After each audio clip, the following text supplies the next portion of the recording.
I bought Assassin's Creed Mirage on release day back in October 2023. And that's something I almost never do. I usually wait for the game, watch reviews, and jump in when it proves itself. But Mirage was different. The marketing, the promise of a return to classic stealth, and the way Ubisoft positioned it as a spiritual successor to AC1 had me genuinely believing in its hype. It felt like the franchise was finally coming home, and I didn't want to miss that moment. The story, the setting, the focus on parkour, and the smaller, more intimate scale all sounded like exactly what I'd been waiting for on Assassin's Creed for years.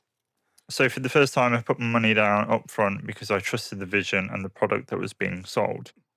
But what's interesting is, even with that optimism, my first experience with Mirage was nowhere near what I expected. In this video, I'll be talking about what I initially didn't like about the game during the first 12 to 18 months, and what I like about it now due to the new update. So the setting is one of the first things that struck me about Mirage.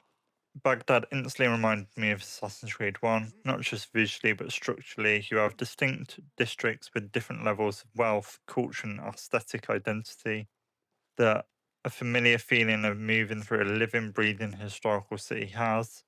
In many ways, it felt like a spiritual return to the roots of the franchise. But at launch, while the setting looked great, I never felt fully connected to it because the gameplay around it didn't feel as fluid or empowering as the original AC games that inspired it.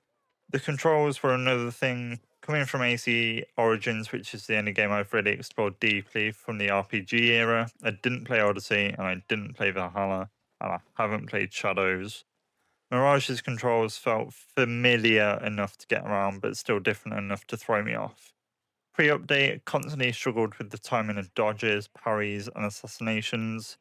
I often found myself unintentionally initiating open combat when all I wanted to do was the quickest hidden blade kill and disappear.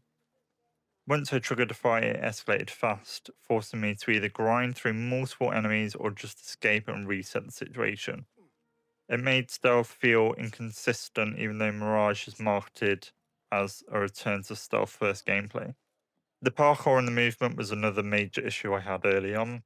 Mirage reportedly tells you that Basim is one of the fastest assassins we've ever played as, but the game didn't communicate that through its movement system at launch. Parkour felt very heavy, sluggish, and limited. Traversal didn't flow naturally, and escaping conflict often felt clumsy because I didn't have the movement freedom to react dynamically. Even basic rooftop navigation felt stiff, which made the city feel less fun to explore and less responsive in high pressure situations. As I mentioned earlier, a big frustration was constantly slipping into combat when I didn't intend to. The game gave me the tools, but actually accessing and using them efficiently was a chore. The weapon wheel slowed everything down and made switching between gadgets more complicated than it needed to be. On top of that, limited ammunition restricted my options, forcing me into one of two extremes: either stealthily one-hit eliminations or full-on close quarters combat. There wasn't much space for improvisation or tactical variety, which made engagements feel repetitive and punishing rather than creative. Now let's talk about the post-update. The game feels different, and in a very good way. The parkour is fast and free. The first major improvement I noticed after returning to Mirage is how much better the parkour feels. Manual jumps and directional ejects completely transform traversal. I can now control my movement with intent, chain jumps, and quickly redirect momentum to break line of sight or escape a chase. The closest the series has felt to the fluidity of AC in years, to be honest. And for a game set in a dense urban environment, that change alone elevates the entire experience. Let's talk about controls and combat.